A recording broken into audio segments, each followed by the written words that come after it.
welcome or welcome back to my channel.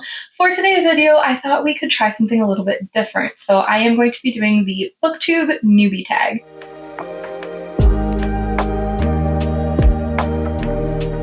So I am no longer very new to booktube in the sense of I have been posting since March and it's been about 10 weeks, but I really just kind of jumped into my channel and didn't kind of take a pause to maybe do something like this. So I thought now would be a good time before I am too much further into posting content. But the first question of the tag is, why did you start this channel? And there's kind of several reasons why. First of all, I have kind of always wanted a YouTube channel. I have been consuming YouTube content for a very long time. I first started out with beauty influencers and then lifestyle influencers, and then I discovered booktube. And so just in general, I've kind of always wanted to actually also have a channel because I've just loved the content that I've gotten from other people. So that's one factor. Other factors are nobody in my life kind of reads as much or the same books as me. And so I wanted to have a platform where I could talk to like-minded readers. My sister does read the same type of books as me, but she is so insanely busy with life and her job that she does not read as much as I do. And then our mom, who is also a pretty big reader, has kind of been she's been doing her PhD, but she has officially, graduated from, and now she is a tenure track professor, which means that pretty much all of her reading in the last, 5 years has been for professional matters and will continue to be for quite some time. But even when she is reading, she does not tend to read the same kinds of books that I do. So I wanted to have a place to talk about all the books that I am reading with other people. The other reason, like I said, lots of reasons why I started this channel. The other reason is I actually went to school for art. I took all kinds of classes, like painting, ceramics, but I did concentrate in photography and graphic design. And I did also take videography classes. However, I kind of made the decision to not pursue a career in graphic design because I felt like maybe getting paid for it would ruin my love of it, which, maybe was not the best choice, but it is kind of what it is now.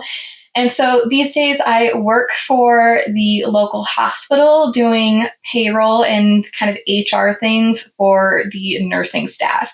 So I have, I've always kind of been a creative kid, and now I don't have an outlet for that. So I thought it would be kind of cool to create a YouTube channel, and then I could use my videography skills, my photography skills, my editing skills, all of which has kind of just been gathering dust since I graduated.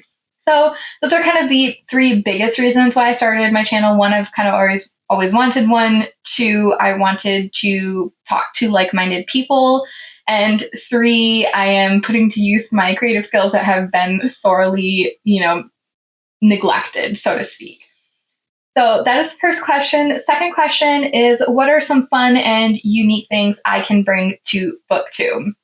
I won't lie, when I first read this question, I was like, I don't know. And to be honest, I kind of don't want to BS my way through it. So I have no idea what, I know unique things I would bring to booktube. I like to think that I can be fun, and that my content can be fun. And I have cats who are a hoot, which you guys, if you have, been watching my videos, have seen them around. So I won't pretend that I'm bringing anything crazy unique to YouTube in the sense of, at this point, I think a lot has been done and nothing is truly unique at this point. That doesn't necessarily change the fact that I can put out videos that I think are fun and enjoyable, and hopefully other people find them fun and enjoyable. Question number 3 is, what are you most excited about for this new channel? I am just, like I said, excited about finding like-minded people. Like I said, nobody in my life reads as much or the same kind of books as me. And so I want to be able to talk to people about the books I'm reading and, things that are kind of on people's reading radars, and get books recommended to me that maybe I wouldn't have picked up otherwise. So I'm just kind of excited about sharing my opinions and thoughts and TBRs with people and people engaging and commenting back. So the engagement is really what I am excited about. I want to talk to people. So then question 4 is, why do you love reading? And here's the thing. I did not always love reading. I will kind of talk a little bit more about that with question number 5, or I think it's 5, but I like reading for the escapism. I feel like sometimes our world is a little bit stressful. It can be, a little bit rough. I like to read to escape into a world where there's magic and interesting characters and really cool settings. And so that is why I am mostly predominantly a fantasy reader. I also read romance, and I think a big reason why I consider that escapism is because a lot of those relationships don't model real life. How many people do you know had a fake engagement or a fake relationship? But, that's kind of why I read, and kind of why I named the channel M's Escape, is because I read to kind of leave present day for a little bit, so to speak. The next question number 5, is what book or series got you into reading? So like I mentioned, I was not always a big reader. I remember in kindergarten literally crying over being forced to read. My mom, if you have kind of caught on, was originally a teacher, like a high school teacher, and then moved on to teaching college. But she has kind of always believed in the power of education and being, a good reader, especially kind of with what all is going on with schools and not everybody being up to their appropriate reading level. That's kind of always been an issue. And she was very determined that that would not be her children. And I hated it. She was very determined that, I think, what it was that I read like a page a day or a chapter of a chapter book a day. And I remember literally crying because I didn't want to. And I found it so difficult. So she and my kindergarten teacher kind of got together and brainstormed about how they could help me. And my kindergarten teacher, suggested to my mom a book called I Can Read. I will pop the cover right up here if I can find it somewhere online. And the reason I say that is it was apparently very difficult for my mom to find all the way back then. So I'm sure it is, if it's still out of print, it's difficult to find now. But that book really changed reading for me. I don't know what it was.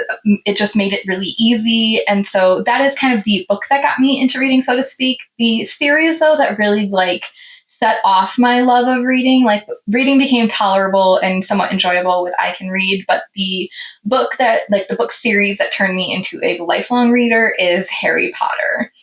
So I'm sure that is true for a lot of kids, but my parents read to us each night before bed. And so when the Harry Potter series came out, we got those books read to us before bedtime. And I loved those books.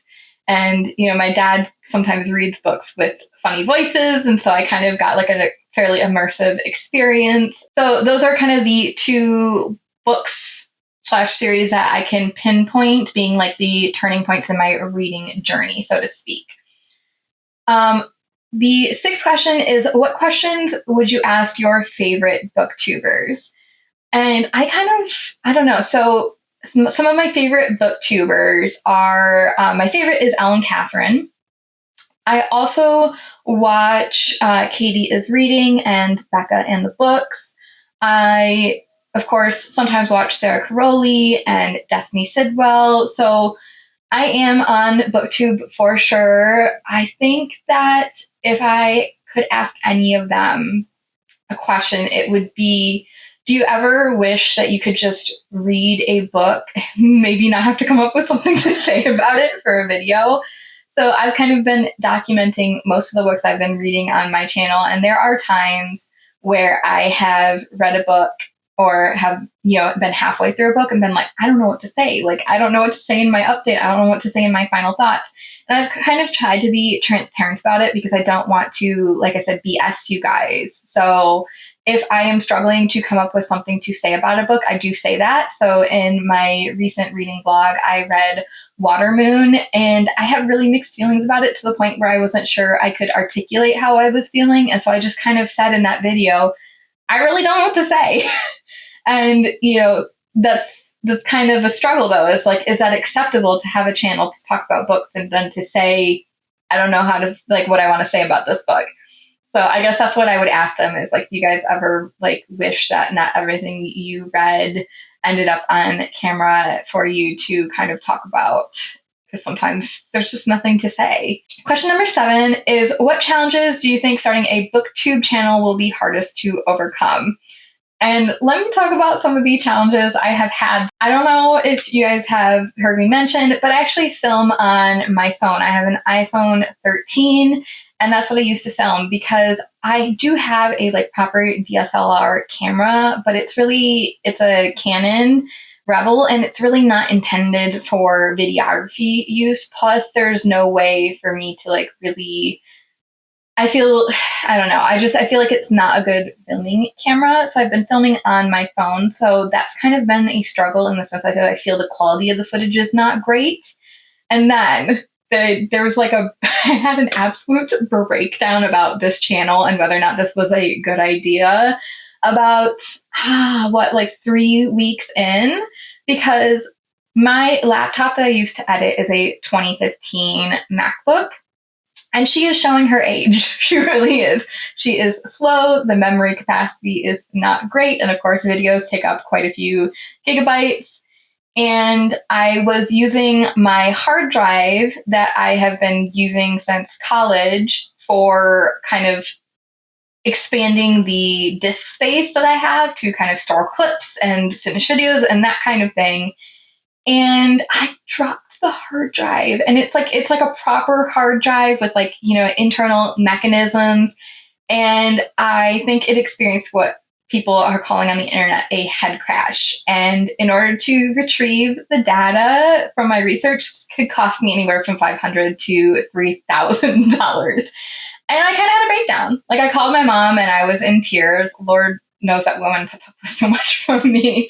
But I was like, I just wanted to do something fun, to do something, to challenge myself, to put myself out there. And now I'm stuck with a bill if I want to access literally any project I made in college. So because of my laptop's lack of capacity, I had been offloading basically every graphic design project, every raw photo I had taken, every video I had made, literally everything I've ever created since 2015 was on that hard drive.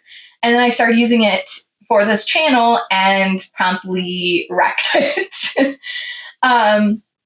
So that is a lesson learned. If you want to start a YouTube channel, get a solid state hard drive, which is basically like a giant USB stick. There's no mechanicals in there for you to ruin it if you drop it. So that has kind of been the challenges I have faced since starting this channel is I feel like I don't have the equipment I would like to put out the quality of content I would like to, but I'm also not willing to sink a whole bunch of money into this channel at this point. That's just not an option with where my finances are. And then also starting this channel in a way did cost me quite a bit of money.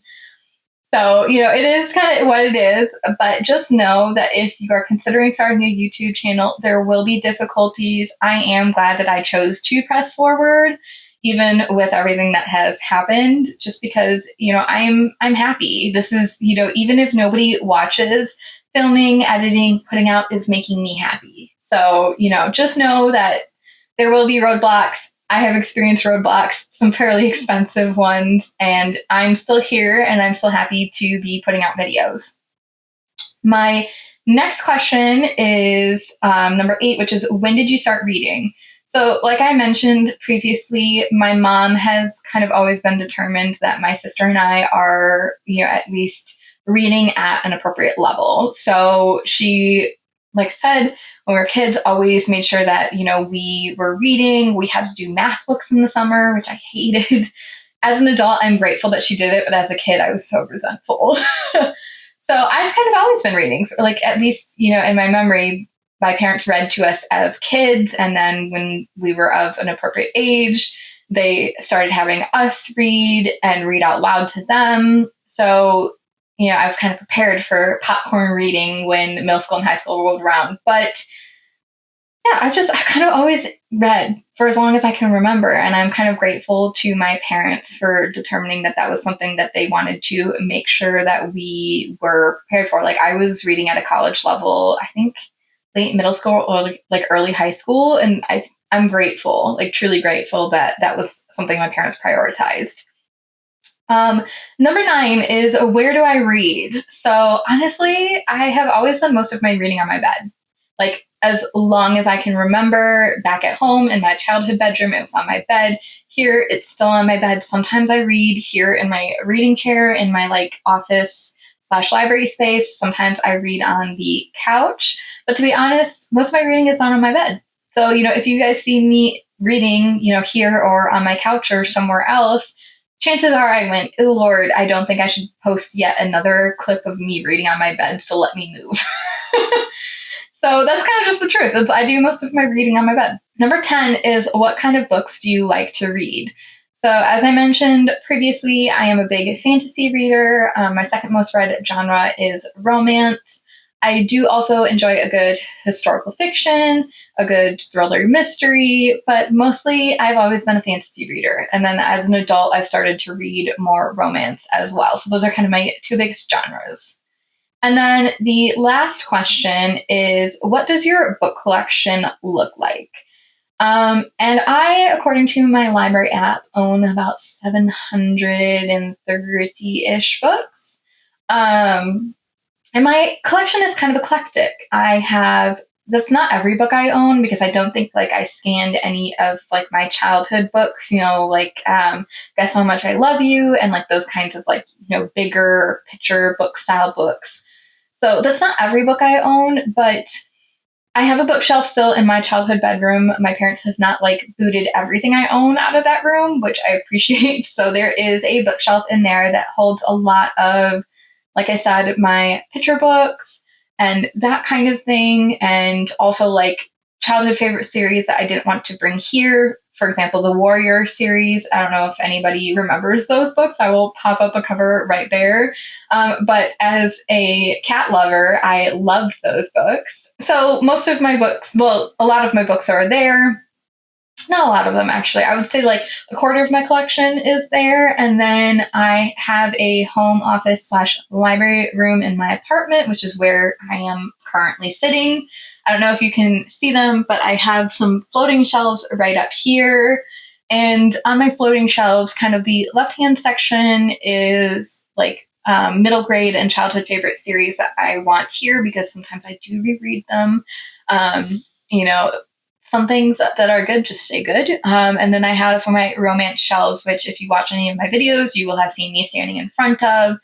And then the section that's like right above my head, the top 2 shelves, one is my nonfiction and one is my sci-fi. And then the bottom 3 are my horror, thriller, and mystery.